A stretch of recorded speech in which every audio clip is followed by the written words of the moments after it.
Unconventional warfare, that is, a form of warfare unacceptable to regular armies, involving hit-and-run tactics, sabotage, and popular support. So, who first employed it in history? The origins of this style of warfare date back thousands of years, to antiquity. One of the earliest examples can be found in the teachings of Sun Tzu, the 6th century BC Chinese strategist. In his work, The Art of War, he emphasizes the importance of surprising the enemy, launching sudden attacks with small units, and remaining invisible. This is considered one of the first written definitions of unconventional warfare. However, from a practical perspective, one of the clearest examples in history is the Thracian and Illyrian tribes who fought against Macedonia in the 4th century BC.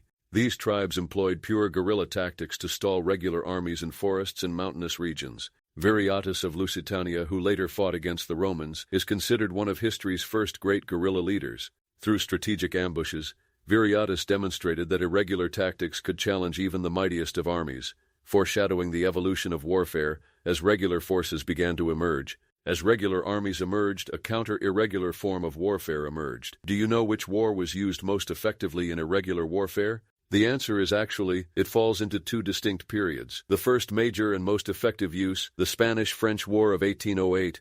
Napoleon's unstoppable armies were virtually crushed by the hit-and-run tactics of Spanish peasants and militias. It was so effective that even the word guerrilla, as we know it today, was born in this war. Napoleon would later describe this resistance as the opening wound of my empire. The most effective example of the modern era, the Vietnam War. The Viet Cong wore down the United States, one of the world's most powerful armies, with tunnels, ambushes, traps, and terrain control. Technological superiority proved ineffective. The U.S. could not control the field. In short, irregular warfare reached its peak in two wars, the Peninsular War and Vietnam, and both changed the course of history. 1. Spanish resistance to the French, 1808 to 1814, Peninsular War. This war is considered the first major and most effective use of irregular warfare in the modern sense. Napoleon's armies, which shook Europe, were brought to a halt in Spain by peasants, small militia groups, and local warriors. This resistance was so effective that the term guerrilla little war spread worldwide with this period. The French army was large, well-equipped, and well-organized, but it suffered heavy losses due to hit-and-run, ambush, and sabotage tactics.